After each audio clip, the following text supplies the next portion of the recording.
너가 가져갈 게 뭐가 있다고? 가방 하나로도 충분해 당장 나가. 최옥분이 며느리를 향해 차갑게 내뱉은 말이었습니다. 연희는 결혼 2년 만에 가방 하나 들고 집에서 쫓겨났죠. 그런데 1년 후 놀라운 일이 벌어졌습니다. 연희가 수천억 규모의 디자인 회사 대표가 된 겁니다. 그러자 시댁 식구들이 회사 앞에 무릎을 꿇고 나타났어요. 제발 도와달라고 빌면서 말입니다. 과연 연희는 어떤 선택을 했을까요?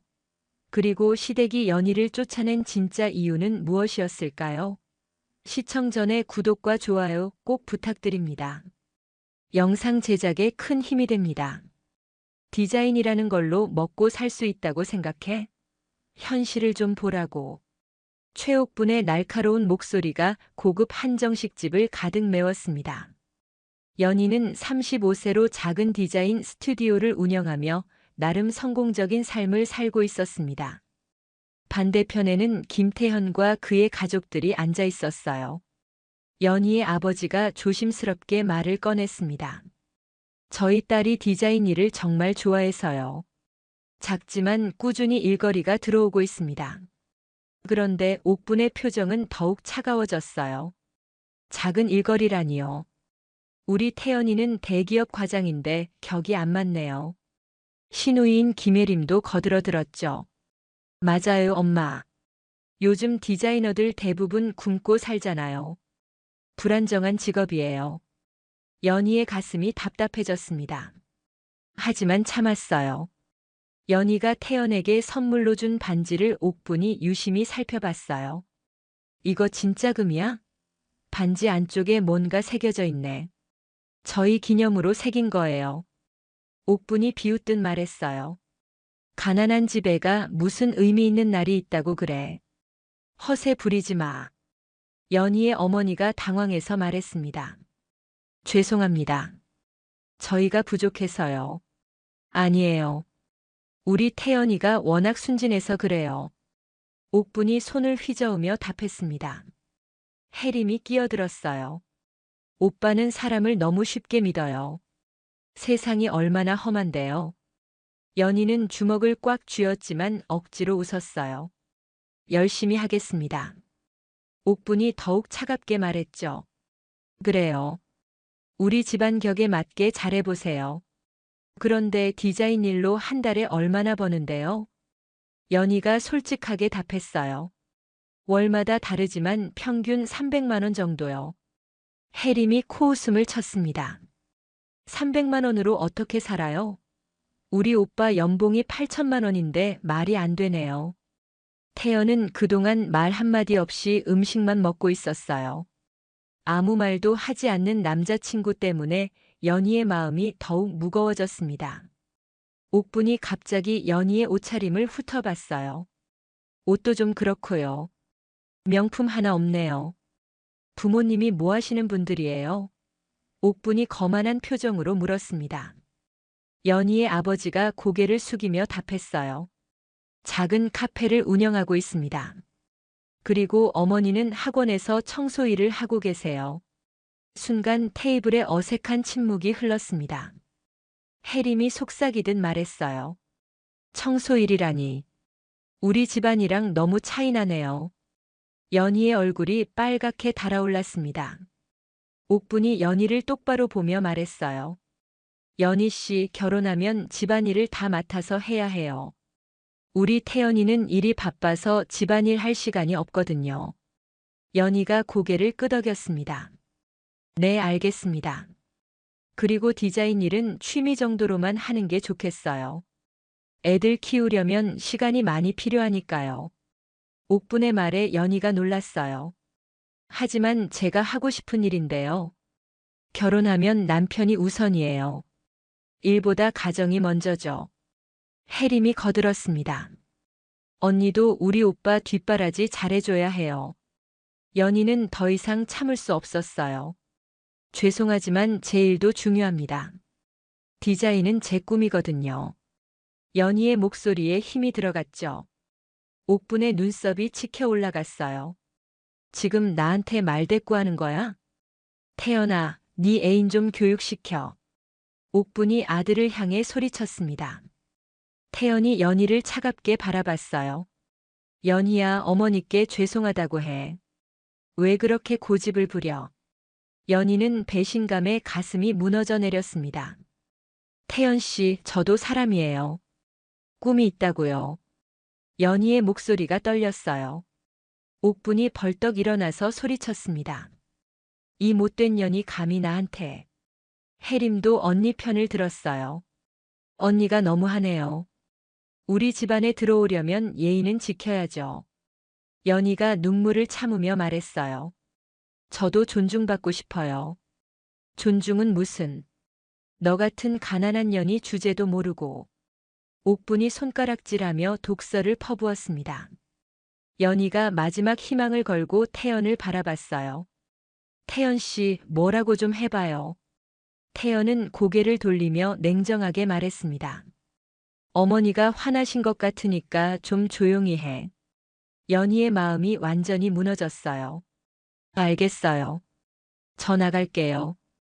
연희는 가방을 들고 자리에서 일어났습니다.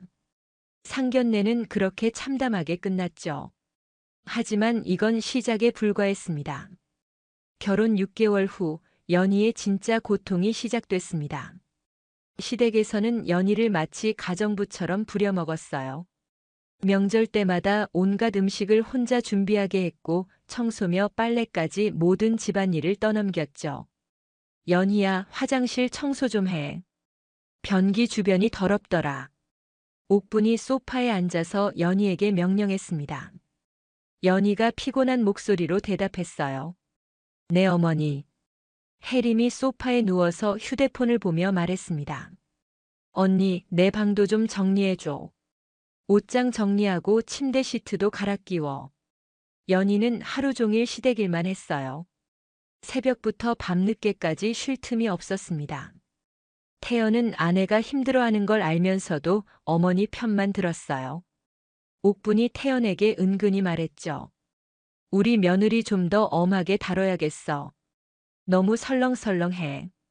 버릇을 고쳐야 해. 태연이 고개를 끄덕였습니다. 알겠어요, 어머니. 연희는 참고 또 참았지만 한계가 있었어요. 매일 반복되는 구박과 무시가 쌓여갔죠. 어느 날 저녁 옥분이 연희를 거실로 불러앉혔습니다. 연희야, 네가 가져온 돈이 뭐가 있지? 연희가 당황해서 답했어요. 무슨 말씀이세요? 디자인 스튜디오 팔아서 우리 집 전세금에 보태라고. 요즘 집값이 많이 올랐잖아. 옥분이 눈을 번뜩이며 말했습니다. 연희가 놀라서 말했어요. 그건 제가 10년 동안 힘들게 모은 돈인데요. 혜림이 끼어들었습니다. 뭘 당연한 소리를 해. 시집 왔으면 다 우리 집 돈이지. 따로 내 돈이 어디 있어? 연희의 가슴이 두근거리기 시작했어요. 저는 그럴 수 없어요.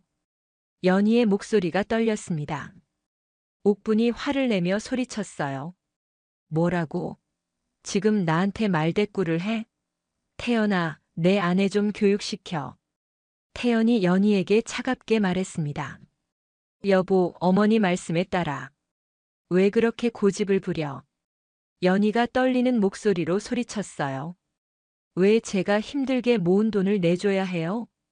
옥분이 벌떡 일어나서 연희를 가리키며 소리쳤습니다. 이 못된 년이 감히 나한테. 혜림도 일어서서 언니 편을 들었어요. 언니가 너무하네요.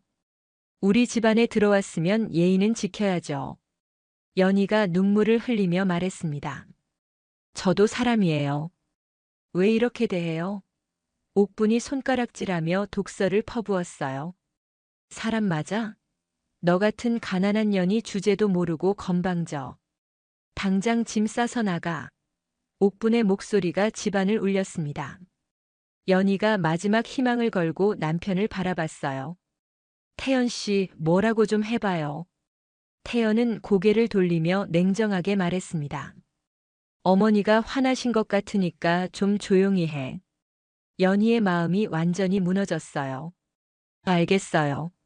나갈게요. 연희는 옷 몇 벌만 가방에 넣고 집을 나왔습니다. 손에 든 것은 결혼 반지뿐이었어요. 반지 안쪽에 새겨진 날짜를 보며 연희는 이상한 생각이 들었습니다. 이 날짜가 뭔가 이상해. 분명히 의미 있는 날이 아닌데 왜 이 날짜를 새겼을까? 연희는 찬바람을 맞으며 길을 걸었어요. 앞으로 어떻게 살아야 할지 막막했지만 마음 한구석에는 분노가 타오르고 있었습니다. 언젠가는 반드시 되갚아주겠다는 다짐을 하며 연희는 밤거리를 걸어갔어요. 가방 하나 들고 나온 것이 전부였지만 포기하지 않겠다는 의지만은 확고했습니다. 연희는 가방 하나 들고 고시원 앞에 서 있었습니다. 보증금 50만 원에 월세 40만 원짜리 방이었어요. 방 크기는 겨우 3평 남짓했고 창문도 제대로 열리지 않았죠. 고시원 관리인이 열쇠를 내밀며 말했습니다. 공과금은 따르고 밤 12시 이후엔 출입 안 돼요. 규칙 어기면 바로 나가는 거예요. 연희가 작은 목소리로 답했어요. 네, 알겠습니다. 방 안에는 작은 책상과 침대, 그리고 낡은 냉장고가 전부였습니다. 연희는 가방을 내려놓고 바닥에 주저앉았어요. 어떻게 이런 일이 생겼을까? 눈물이 또 흘렀지만 금방 닦아냈죠. 울어봤자 달라지는 건 없었으니까요. 다음 날부터 연희는 일자리를 찾아 나섰습니다.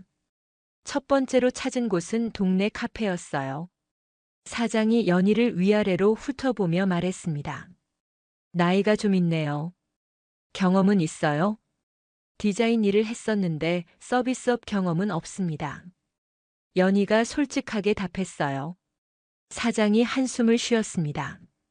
그래도 하루 8시간 시급 9천 원에 할 거면 내일부터 나와요.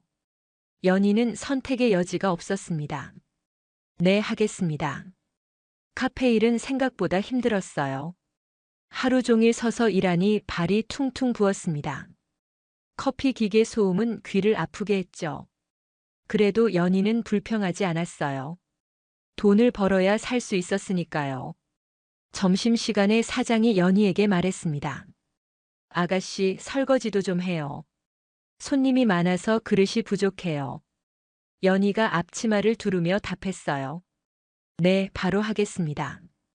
저녁 시간이 끝나고 연희는 청소까지 마쳤습니다. 사장이 하루 일당 7만 2천 원을 건네주며 말했어요. 내일도 시간 맞춰서 와요. 연희는 돈을 받아들고 고개를 숙였습니다. 감사합니다. 고시원으로 돌아가는 길에 연희는 편의점에서 컵라면 하나를 샀어요.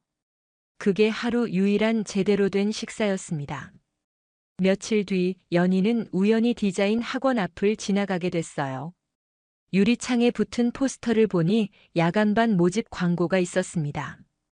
연희의 마음이 설렜어요. 다시 디자인을 배우고 싶었거든요. 학원에 들어가서 상담 직원에게 물어봤습니다. 야간반 수강료가 얼마나 되나요? 직원이 친절하게 답했어요. 6개월 과정에 200만 원입니다. 자격증 취득까지 포함된 가격이에요. 연희의 마음이 무거워졌어요. 지금 가진 돈으로는 감당할 수 없는 금액이었습니다. 혹시 분할 납부도 가능한가요? 직원이 고개를 저었어요. 죄송해요. 일시불만 받고 있어요. 연희는 아쉬워하며 학원을 나왔습니다. 하지만 포기하지 않았어요. 돈을 모아서라도 꼭 배우고 싶었거든요. 그 후로 연희는 더욱 열심히 일했습니다. 카페 일이 끝나면 근처 편의점에서 야간 아르바이트도 구했어요. 밤 11시부터 새벽 7시까지 8시간 동안 일했습니다. 편의점 사장이 연희에게 말했어요. 여기 새벽 시간대가 좀 무서워요.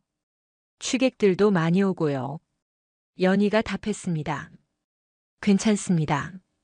잘하겠습니다. 한 달 후 연희는 2가지 일로 150만 원 정도를 모을 수 있었어요. 여전히 학원비에는 부족했지만 희망이 보였습니다. 어느 날 편의점에서 일하던 중 연희는 한 중년 남성과 마주쳤어요. 그는 늦은 시간에 자주 오는 단골 손님이었습니다. 항상 디자인 잡지를 사서 읽곤 했죠. 아가씨, 혹시 디자인에 관심 있으세요? 남성이 연희에게 조심스럽게 물어봤습니다. 연희가 놀라서 답했어요. 어떻게 아셨어요? 남성이 웃으며 자기소개를 했습니다. 저는 박정훈이라고 해요. 투자 회사를 운영하고 있고요. 아가씨가 디자인 잡지 보는 모습이 남다르더라고요. 전문가 같은 눈빛이었어요. 연희가 당황해서 말했어요. 그냥 관심이 있을 뿐이에요. 정훈이 진지하게 말했습니다. 아니에요. 분명히 전문 지식이 있으실 거예요. 혹시 제가 알고 있는 디자인 회사에 추천해 드릴까요? 연희의 눈이 반짝였어요. 정말인가요? 정훈이 명함을 꺼내며 말했습니다. 네, 작은 회사지만 실력 있는 디자이너를 찾고 있어요. 내일 함께 가볼까요? 연희는 꿈만 같았어요. 드디어 기회가 온 것 같았습니다. 네, 꼭 가고 싶습니다. 정훈이 웃으며 말했어요. 그럼 내일 오후 2시에 여기서 만나요. 연희는 고개를 깊숙이 숙였어요. 정말 감사합니다. 그날 밤 연희는 설렘으로 잠을 이루지 못했습니다. 드디어 새로운 시작을 할 수 있을 것 같았어요. 6개월이 지나자 연희의 삶은 놀라운 변화를 보였습니다. 정훈의 소개로 시작한 작은 디자인 회사였지만 연희의 정성과 실력이 입소문을 탔어요. 매일 밤늦게까지 남아서 작업하고 클라이언트 한 명 한 명에게 정성을 다해 디자인을 만들었습니다. 회사 동료가 연희에게 말했어요. 연희 씨 작업물 정말 대단해요. 클라이언트들이 완전 만족하고 있어요. 연희가 겸손하게 답했습니다. 그냥 열심히 했을 뿐이에요. SNS에 연희의 디자인 작품들이 올라가기 시작했어요. 세련된 로고와 독창적인 아이디어가 젊은 창업자들에게 인기를 끌었습니다. 한 달 만에 회사 매출이 2배로 늘었어요. 연희는 믿을 수 없었습니다. 정말 이런 일이 일어날 수 있나요? 정훈이 회사에 들러서 말했어요. 축하해요, 연희 씨. 정말 대단해요. 연희가 고개를 숙이며 답했습니다. 정훈 씨 덕분이에요. 정말 감사해요. 정훈이 웃으며 말했습니다. 제가 뭘 했나요? 모든 건 연희 씨 실력이에요. 며칠 뒤 놀라운 일이 벌어났어요. 대형 기업에서 연락이 왔습니다. 직원이 전화로 말했어요. 혹시 브랜딩 프로젝트에 관심 있으세요? 저희가 연희 씨 작품을 보고 싶어 해요. 연희가 당황해서 답했어요. 저희 같은 작은 회사를요? 직원이 확신에 찬 목소리로 말했습니다. 네, 요즘 SNS에서 화제잖아요. 한번 미팅해 보고 싶어요. 같은 주의 지역 신문사에서도 연락이 왔어요. 기자가 연희에게 말했습니다. 고시원에서 성공한 디자이너가 된 이야기를 취재하고 싶어요. 연희가 조심스럽게 물어봤어요. 정말 기사로 나가는 건가요? 기자가 답했습니다. 네, 많은 사람들에게 희망을 줄 수 있는 이야기예요. 인터뷰는 일주일 뒤에 진행됐어요. 기자가 질문했습니다. 가장 힘들었던 순간은 언제였나요? 연희가 잠시 생각하고 답했어요. 가방 하나 들고 집에서 쫓겨났을 때요. 그때는 정말 막막했어요. 기자가 또 물어봤습니다. 그럼 지금 가장 하고 싶은 말은 뭔가요? 연희가 진심을 담아 말했어요. 포기하지 않으면 기회는 온다는 걸 말하고 싶어요. 기사가 나간 후 연희의 삶은 완전히 바뀌었습니다. 회사에는 고객들이 줄을 섰고 각종 방송에서 출연 요청이 들어왔어요. 그런데 며칠 뒤 예상치 못한 방문객이 나타났습니다. 시어머니 옥분이 회사 문을 열고 들어온 거예요. 연희야, 정말 너 맞지? 연희는 깜짝 놀랐지만 침착하게 대답했어요. 어머니, 어떻게 여기를 아셨어요? 옥분이 주변을 둘러보며 감탄했습니다. 와, 여기가 내 회사구나. 신문에서 봤어. 정말 대단하더라. 연희는 속으로 의심스러웠지만 정중하게 말했어요. 커피 드릴까요? 옥분이 앉으며 말했습니다. 그래, 한 잔 주렴. 그런데 연희야, 우리 아파트 분여회 모임에서 너 자랑 좀 하고 싶어. 연희가 조심스럽게 물어봤어요. 무슨 말씀이세요? 우리 며느리가 이렇게 성공했다고 자랑하고 싶거든. 분여회 모임에 한번 나와줄 수 있지? 옥분이 거들먹거리며 말했습니다. 연희는 어이가 없었지만 표정을 감췄어요. 생각해 보겠습니다. 그 다음 주에는 혜림이 나타났어요. 언니 진짜 잘 됐네. 나도 신문 기사 봤어. 연희가 덤덤하게 답했습니다. 혜림 씨도 안녕하세요. 혜림이 주변을 둘러보며 본격적으로 이야기를 꺼냈어요. 사실 언니한테 부탁이 있어. 학원 사업을 확장하려는데 투자금이 필요해. 연희가 관심을 보이는 척했습니다. 얼마나 필요한데요? 혜림이 눈을 빛내며 말했습니다. 1억 원 정도면 돼. 수익률도 좋고 안전한 투자야. 언니도 돈 벌 수 있어. 연희는 속으로 계획을 세우기 시작했어요. 그런가요? 자세한 설명 들어볼게요. 며칠 뒤에는 남편 태연까지 나타났습니다. 여보, 정말 놀랐어. 이렇게 성공할 줄 몰랐어. 연희가 차갑게 바라보며 말했어요. 무슨 일로 오셨어요? 태연이 미안한 표정을 지으며 말했습니다. 우리 다시 시작할 수 없을까? 그때는 내가 어리석었어. 연희가 냉정하게 답했어요. 갑자기 왜 그런 말을 해요? 태연이 간절하게 말했습니다. 정말 후회하고 있어. 우리 함께 새 집도 사고 새 출발하자. 연희는 남편의 진심이 아니라는 걸 알고 있었어요. 그건 좀 생각해 볼 시간이 필요해요. 그날 밤 연희는 정훈에게 전화했습니다. 정훈 씨, 갑자기 시댁 식구들이 다 찾아와요. 정훈이 걱정스럽게 물어봤어요. 혹시 돈 때문인가요? 연희가 확신에 찬 목소리로 답했습니다. 분명히 그럴 거예요. 갑자기 착한 척하는 게 너무 이상해요. 정훈이 조언했습니다. 그럼 조심하세요. 혹시 모르니까 대화 내용을 녹음해 두세요. 연희가 고개를 끄덕였어요. 좋은 생각이에요. 증거를 남겨둬야겠어요. 다음 날부터 연희는 시댁 식구들과 만날 때마다 몰래 녹음기를 준비했습니다. 시댁 식구들은 연희가 단순히 돈에만 관심 있는 줄 알았지만 실제로는 모든 증거를 차곡차곡 모으고 있었습니다. 시댁 식구들의 접근이 본격화되기 시작했습니다. 먼저 혜림이 두꺼운 서류 봉투를 들고 회사로 찾아왔어요. 언니, 진짜 좋은 기회야. 이번엔 대박 날 것 같아. 연희가 차를 내어주며 물어봤습니다. 무슨 일인데요? 혜림이 서류를 펼치며 설명했어요. 강남에 새로 개발되는 지역이 있거든. 거기 건물을 미리 사두면 몇 배는 오를 거야. 연희가 서류를 들여다보며 말했습니다. 그런데 이게 확실한 정보인가요? 혜림이 자신만만하게 답했어요. 당연하지. 내가 학원 운영하면서 부동산 정보도 많이 접하거든. 이런 정보는 귀해. 연희가 조심스럽게 물어봤습니다. 그럼 얼마나 투자해야 하나요? 혜림이 계산기를 두드리며 말했어요. 1억 원 정도면 돼. 1년 후에는 최소 3억은 될 거야. 연희는 놀란 척하며 답했습니다. 1억 원이요? 그런 큰 돈을요? 혜림이 연희의 어깨를 두드렸어요. 언니 같으면 충분히 할 수 있어. 회사 잘 되고 있잖아. 연희가 망설이는 척했습니다. 그래도 너무 큰 돈이라서요. 혜림이 급하게 말했어요. 기회는 지금뿐이야. 다른 사람들이 알면 끝이거든. 연희는 몰래 녹음기를 확인하며 말했습니다. 그럼 계약서 좀 자세히 볼게요. 혜림이 서류를 내밀었어요.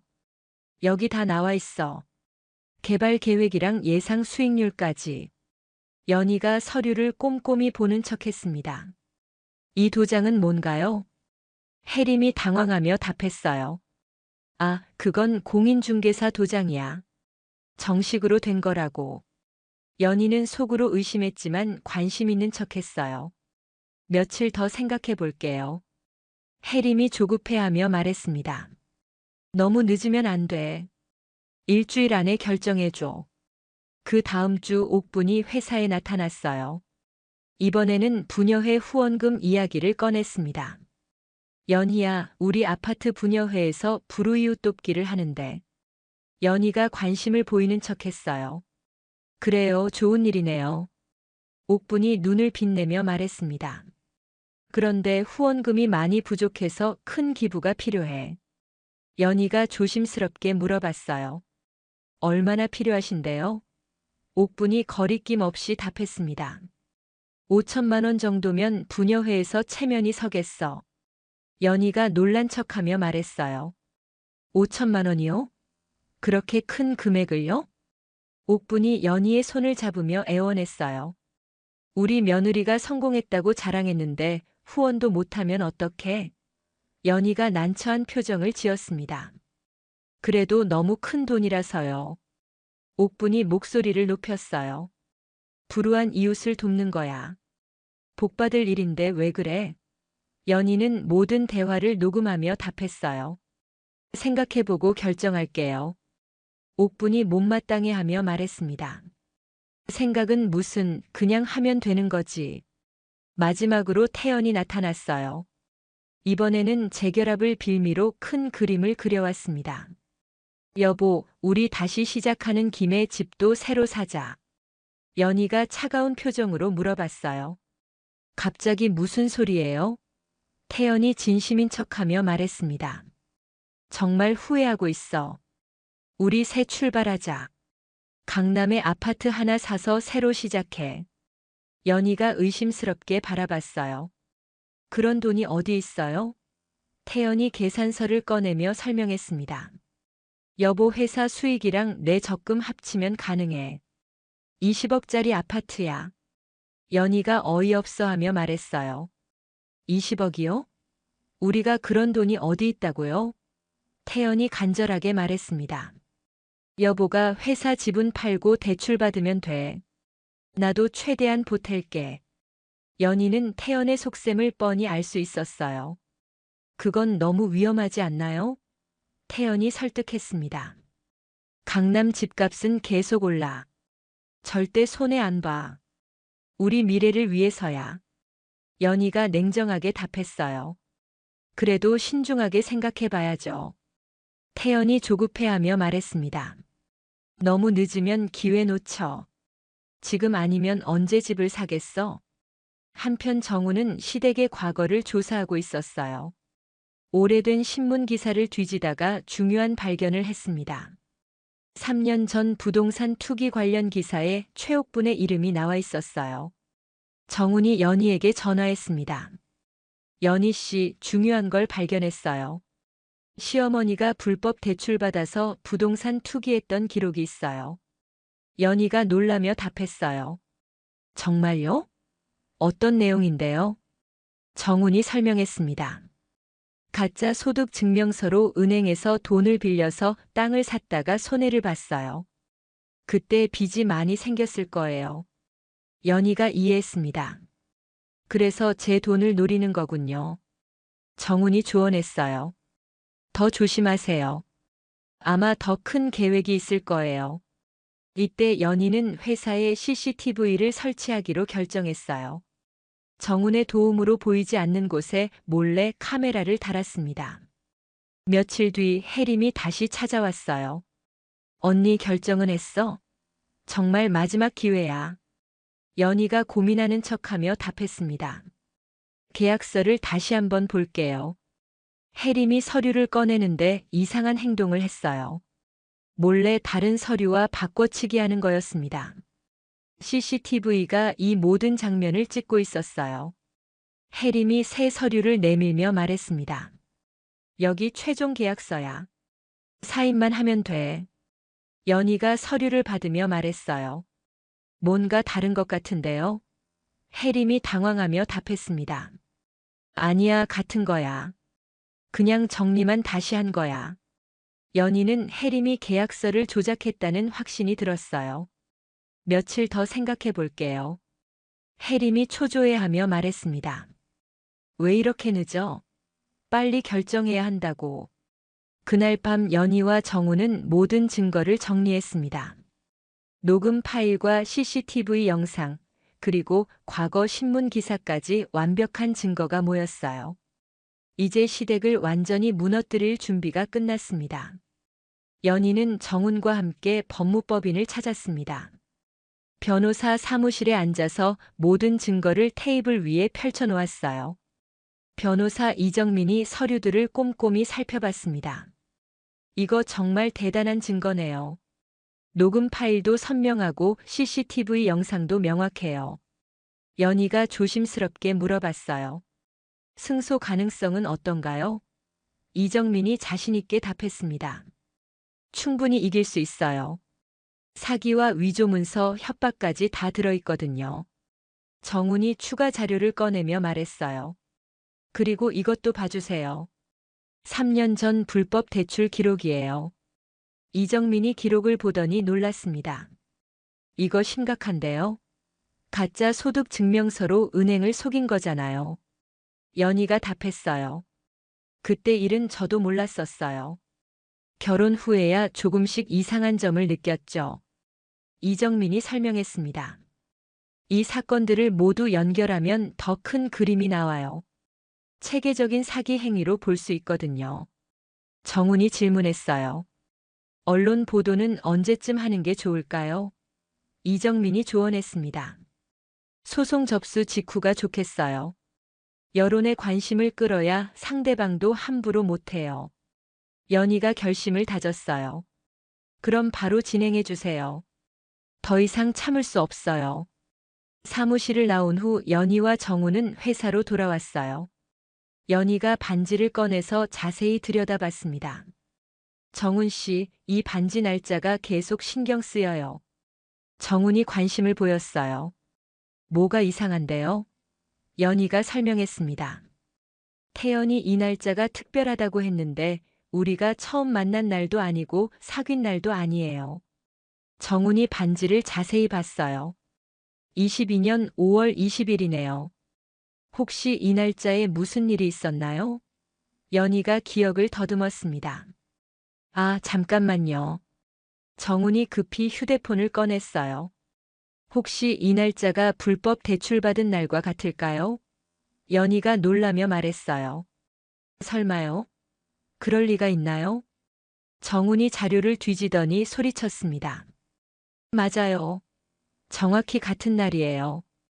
22년 5월 20일이 은행 대출 계약일이에요. 연희의 얼굴이 창백해졌어요. 그럼 태연이 처음부터 계획적으로 접근한 거예요? 정훈이 고개를 끄덕였습니다. 그럴 가능성이 높아요. 아마 대출받은 날을 기념하려고 반지에 새긴 것 같아요.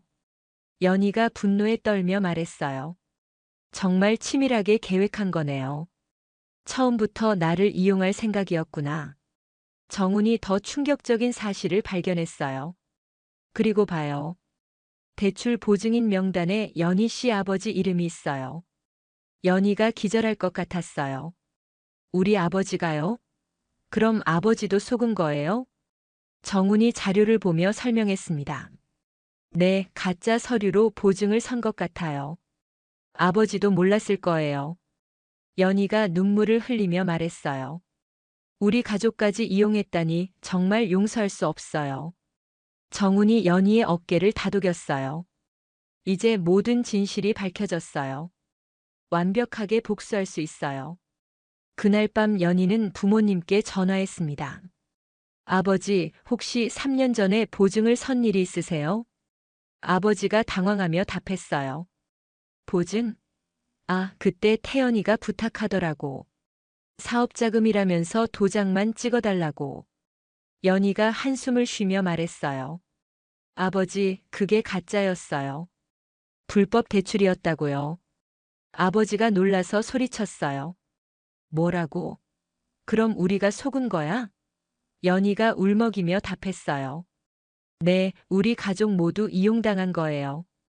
어머니도 전화를 받았어요. 연희야, 정말 그런 일이 있었어? 우리가 뭘 잘못했다고? 연희가 다짐하며 말했어요. 걱정하지 마세요. 제가 다 해결할게요. 며칠 뒤 이정민 변호사가 소송을 접수했습니다. 사기, 위조문서 작성, 협박 등 여러 혐의였죠. 동시에 정우는 언론사에 모든 자료를 넘겼습니다. 방송국 기자가 정훈에게 말했어요. 이거 정말 대단한 특종이네요. 시청률 나올 것 같아요. 피해자 보호는 꼭 신경 써주세요. 기자가 약속했어요. 물론이죠. 가해자들만 집중적으로 보도할게요. 신문사에서도 연락이 왔어요. 우리도 일면 톱 기사로 다룰 예정이에요. 사회적 파장이 클 것 같거든요. 연희가 정훈에게 말했어요. 정말 이렇게 큰 일이 될 줄 몰랐어요. 정훈이 확신에 찬 목소리로 답했습니다. 이제 시작이에요. 이들의 위선을 모두 폭로할 거예요. 그 사이 시댁에서는 상황이 심상치 않다는 걸 감지했어요. 옥분이 혜림에게 전화했습니다. 혜림아, 연희가 뭔가 이상해. 요즘 너무 조용하잖아. 혜림이 불안해하며 답했어요. 엄마, 혹시 우리가 들킨 걸까요? 옥분이 화를 내며 말했습니다. 그럴 리 없어. 우리가 뭘 잘못했다고. 태연도 걱정이 되기 시작했어요. 연희가 갑자기 연락을 안 받아. 뭔가 이상해. 혜림이 태연에게 말했어요. 오빠, 혹시 연희가 우리를 의심하는 거 아니야? 태연이 답했어요. 설마 그럴 리 없어. 바보 같은 년이 뭘 알겠어? 하지만 며칠 뒤 법원에서 소장이 배달됐을 때 시댁은 패닉에 빠졌습니다.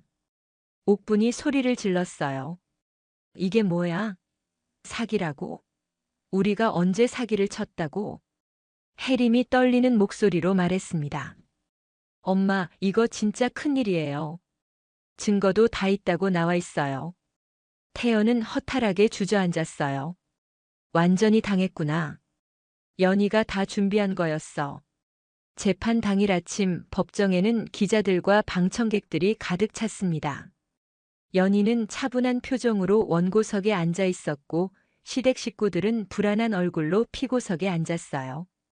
재판장이 입장하며 재판이 시작됐습니다. 재판장이 엄숙한 목소리로 말했어요. 사기 및 위조 문서 작성 혐의 사건을 시작하겠습니다. 원고 측 변호사부터 발언하세요. 이정민 변호사가 일어서서 말했습니다. 재판장님, 저희는 4가지 핵심 증거를 제출하겠습니다. 첫 번째는 피고들의 음성 녹취록입니다. 법정에 녹음 파일이 재생됐어요. 옥분의 목소리가 또렷하게 들렸습니다. 5천만 원 정도면 부녀회에서 체면이 서겠어. 불우한 이웃을 돕는 거야. 복받을 일인데 왜 그래? 혜림의 목소리도 이어졌어요. 1억 원 정도면 돼. 1년 후에는 최소 3억은 될 거야. 기회는 지금뿐이야. 다른 사람들이 알면 끝이거든. 태연의 목소리까지 나왔습니다. 여보가 회사 지분 팔고 대출받으면 돼. 나도 최대한 보탤게. 강남 집값은 계속 올라. 법정이 조용해졌어요. 피고들의 얼굴이 창백해졌습니다. 두 번째는 위조 계약서입니다. 피고 김혜림이 진짜 계약서와 바꿔치기한 가짜 문서예요. 혜림이 당황하며 소리쳤어요. 그건 위조가 아니에요. 그냥 정리만 다시 한 거라고요. 이정민이 차분하게 답했습니다. 그럼 세 번째 증거를 보시죠. CCTV 영상입니다. 대형 스크린에 영상이 재생됐어요. 혜림이 서류를 바꿔치기하는 장면이 선명하게 나왔습니다. 카메라 앞에서 주위를 살피며 몰래 문서를 교체하는 모습이 적나라하게 드러났어요. 혜림이 얼굴을 가리며 말했어요. 이건 오해예요. 정말 그런 의도가 아니었어요. 재판장이 엄하게 말했습니다. 피고는 조용히 하시기 바랍니다. 이정민이 마지막 증거를 꺼냈어요. 네 번째는 박정훈이 작성한 탐사 자료입니다. 피고들의 과거 불법 대출 기록이 담겨 있어요. 정훈이 증인석에 서서 증언했습니다. 3년 전 피고 최옥부는 가짜 소득 증명서로 은행에서 3억 원을 대출받았습니다.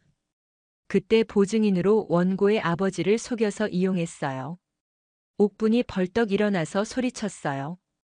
거짓말이에요. 우리가 언제 그런 일을 했다고요? 이정민이 서류를 들어보이며 말했습니다. 여기 은행 대출 기록이 다 있습니다. 그리고 결정적으로 피고 김태현이 원고에게 준 반지에 새겨진 날짜가 불법 대출 계약일과 정확히 일치해요. 태연이 식은땀을 흘리며 말했어요. 그건 우연의 일치예요. 의미 있는 날이라서 새긴 거라고요. 이정민이 냉정하게 반박했습니다. 우연이라기에는 너무 정확하지 않나요? 처음부터 계획적으로 접근한 증거입니다. 재판이 진행되는 동안 법정 밖에서는 언론들이 실시간으로 보도하고 있었어요. 뉴스 앵커가 말했습니다. 가방 하나로 쫓아낸 며느리가 성공하자 빨대 꽂으려 한 시댁의 실체가 법정에서 적나라하게 드러나고 있습니다. 인터넷에는 댓글이 폭주했어요. 정말 뻔뻔하네. 저런 사람들이 있다니. 며느리가 성공하니까 갑자기 착한 척하는 게 역겹다. 소셜 미디어에서도 이 사건이 실시간 검색어 1위에 올랐습니다. 재판이 재개되자 피고 변호사가 변명을 시도했어요. 재판장님, 피고들은 단순히 가족 간의 화해를 원했을 뿐입니다. 이정민이 즉시 반박했습니다. 화해라면 왜 위조 문서를 만들었나요?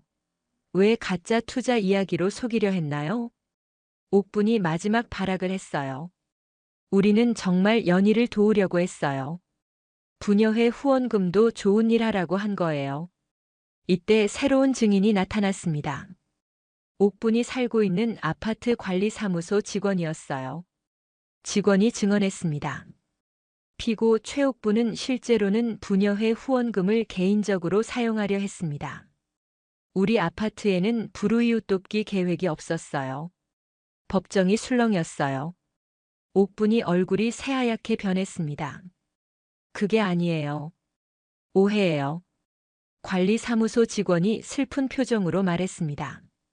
부녀 회장님이 거짓 증언을 준비한다는 소문도 들었습니다. 정말 실망스러웠어요. 재판장이 최종 판결을 내렸어요. 증거가 명확하므로 피고들에게 유죄를 선고합니다. 사기 혐의로 징역 1년 6개월에 집행유예 3년 그리고 피해 배상금 5억 원을 명령합니다. 연희가 승소한 순간 법정에서 박수가 터졌어요. 기자들이 플래시를 터뜨렸고 연희는 안도의 눈물을 흘렸습니다. 재판이 끝난 후 파장이 시작됐어요. 옥분이 살던 아파트 부녀회에서 연락이 왔습니다. 부녀회 관계자가 말했어요. 회장직을 박탈하기로 결정했습니다. 더 이상 부녀회에 나오지 마세요. 해림의 학원에도 학부모들이 항의가 빗발쳤어요. 학부모 한 명이 말했습니다. 이런 사람이 운영하는 학원에 아이를 맡길 수 없어요. 당장 환불해 주세요. 태연이 다니던 회사에서도 징계가 내려졌어요.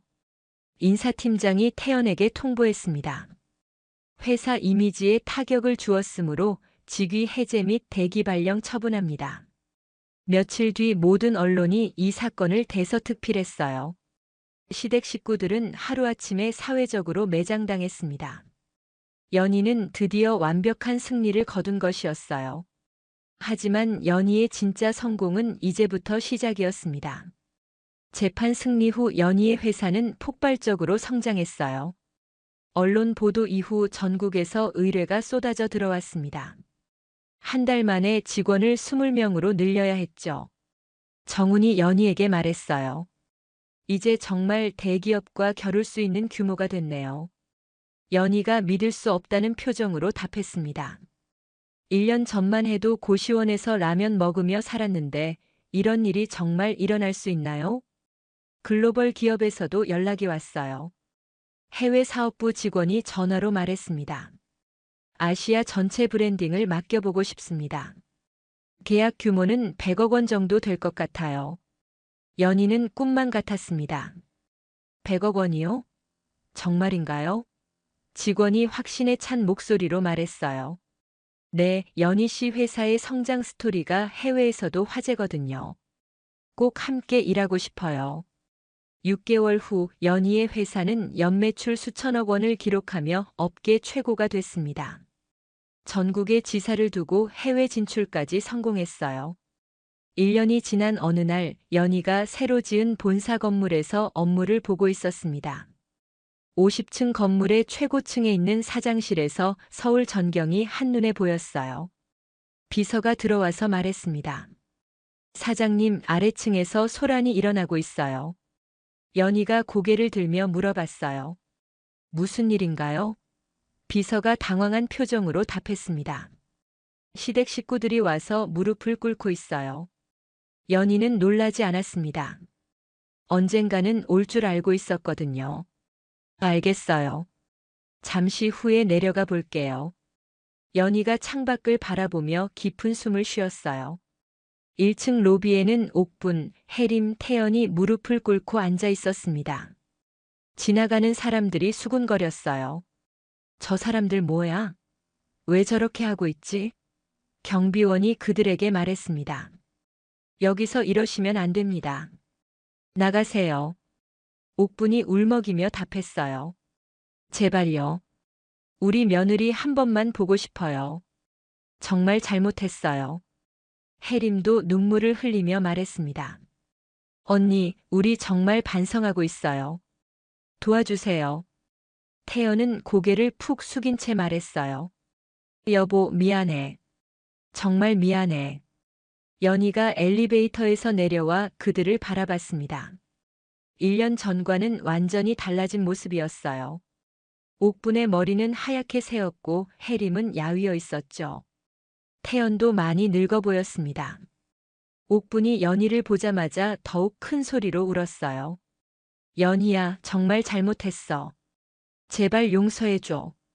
우리가 너무 못했어. 혜림이 연희의 다리를 붙잡으며 말했습니다. 언니, 우리 이제 갈 곳이 없어요. 도와주세요. 태연이 떨리는 목소리로 말했어요. 여보, 나 정말 후회하고 있어. 다시 기회를 줘. 우리 다시 시작하자. 연희는 차분한 표정으로 그들을 내려다봤습니다. 지금 와서 왜 그런 말을 하세요? 연희의 목소리는 냉정했어요. 옥분이 더욱 간절하게 말했습니다. 우리가 정말 잘못 생각했어. 내가 이렇게 대단한 사람인 줄 몰랐어. 연희가 한숨을 쉬며 말했어요. 제가 대단해서가 아니에요. 당신들이 저를 사람 취급하지 않았던 거죠. 혜림이 울부짖으며 답했습니다. 언니, 우리 정말 바뀌었어요. 다시 한 번만 기회를 주세요. 사람들이 점점 더 모여들었습니다. 누군가 휴대폰으로 촬영하기 시작했어요.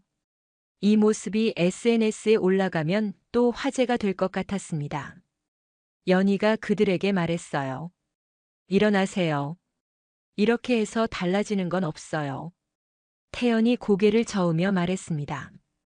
안 일어날 거야. 내가 용서해 줄 때까지. 연희가 단호하게 답했어요. 용서는 이미 했어요. 하지만 다시 시작할 생각은 없어요.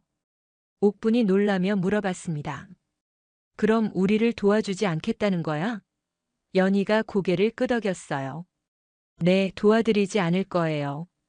대신 다른 방법을 알려드릴게요. 연희가 지갑에서 명함을 꺼냈습니다. 여기 취업 상담소 연락처예요. 정직하게 일하세요. 혜림이 절망하며 소리쳤어요. 언니, 우리가 이렇게 무릎 꿇고 빌어도 안 되는 거야? 연희가 차분하게 답했습니다. 무릎 꿇는다고 해서 과거가 지워지지는 않아요. 당신들이 저에게 했던 일을 생각해 보세요. 가방 하나 던져주고 쫓아냈잖아요. 그때 제 마음이 어땠는지 아세요? 태연이 고개를 들며 말했어요. 여보, 정말 미안해. 그때 내가 정말 바보였어. 연희가 태연을 바라보며 말했습니다. 미안하다고 해서 모든 게 해결되는 건 아니에요. 당신은 제가 가장 힘들 때 저를 버렸어요. 옥분이 마지막 호소를 했어요. 연희야, 우리가 잘못했어. 하지만 우리도 이제 가족이잖아. 연희가 쓸쓸하게 웃으며 답했습니다. 가족이요? 가족이 서로에게 그렇게 하나요? 진짜 가족은 힘들 때 함께하는 사람들이에요. 저에게는 이미 그런 사람들이 있어요. 연희가 정훈을 바라봤습니다. 정훈이 연희 곁에 서서 그들을 바라보고 있었어요. 정훈이 조용히 말했습니다. 이제 그만 일어나세요. 더 이상 여기 있어봤자 달라지는 건 없어요. 옥분이 정훈을 노려보며 말했어요. 당신이 우리 가족 일에 왜 끼어들어? 정훈이 당당하게 답했습니다. 저는 연희 씨의 동반자예요. 그리고 당신들보다 더 진짜 가족 같은 사람이죠. 혜림이 분하다는 표정으로 말했어요. 언니, 정말 우리를 이렇게 버리는 거야? 연희가 마지막으로 말했습니다. 버리는 게 아니에요. 각자의 길을 가는 거죠. 당신들도 새로운 삶을 시작하세요. 그들이 결국 일어나서 건물을 나갔을 때 연희는 안도의 한숨을 쉬었습니다. 정훈이 연희의 어깨에 손을 올리며 말했어요. 힘들었죠? 연희가 고개를 저었어요. 아니에요. 이제 정말 자유로워진 기분이에요. 그날 저녁 연희와 정훈은 회사 옥상 정원에서 서울의 야경을 바라보고 있었습니다. 정훈이 연희에게 말했어요. 연희 씨 정말 대단해요. 이 모든 걸 혼자 해냈잖아요. 연희가 정훈의 손을 잡으며 답했습니다. 혼자가 아니었어요. 정훈 씨가 있었잖아요. 정훈이 연희를 바라보며 진지하게 말했어요. 연희 씨, 저와 결혼해 주세요. 진짜 가족이 되어요. 연희의 눈에 눈물이 고였습니다. 행복한 눈물이었어요. 네, 좋아요. 정훈 씨와 함께라면 어떤 일이든 할 수 있을 것 같아요. 두 사람은 포옹했고 도시의 불빛들이 그들을 축복하는 것 같았습니다. 몇 달 후 연희는 희망재단을 설립했습니다. 어려운 환경에 있는 사람들에게 일자리를 제공하고 교육 기회를 주는 재단이었어요. 첫 번째 수혜자들과 만나는 자리에서 한 청년이 말했습니다. 대표님 덕분에 새로운 삶을 시작할 수 있게 됐어요. 정말 감사해요. 연희가 따뜻하게 웃으며 답했습니다. 포기하지 마세요. 기회는 반드시 와요. 그날 밤 연희는 정훈과 함께 집에 돌아가는 길에 예전에 살던 고시원 앞을 지나갔습니다. 작고 초라한 건물이었지만 연희에게는 특별한 의미가 있는 곳이었어요. 정훈이 물어봤어요. 후회되지 않아요? 그때로 돌아간다면 뭔가 다르게 했을까요? 연희가 고개를 저으며 답했습니다. 아니에요. 그 모든 일들이 지금의 저를 만들었어요. 가방 하나로 쫓겨났던 그날도 고시원에서 라면을 먹던 날들도 모두 소중한 경험이었어요. 연희의 얼굴에는 평온한 미소가 떠올랐습니다. 1년 후 연희의 회사는 아시아 최고의 디자인 회사가 됐습니다. 그리고 연희와 정훈은 아름다운 결혼식을 올렸어요. 많은 사람들이 축하해 주었고 시댁 식구들이 없자 연희는 행복했습니다. 진정으로 자신을 사랑하고 지켜주는 사람과 함께였고 자신의 능력으로 성공을 이뤄냈거든요. 연희는 이제 과거의 상처에서 완전히 벗어나 새로운 삶을 살고 있었습니다. 진정한 가족과 함께 의미 있는 일을 하며 행복하게 말이죠. 오늘 이야기가 좋으셨다면 구독과 좋아요, 알람 설정 잊지 마시고 소중한 댓글 하나가 큰 힘이 됩니다. 시청해 주셔서 진심으로 감사드립니다.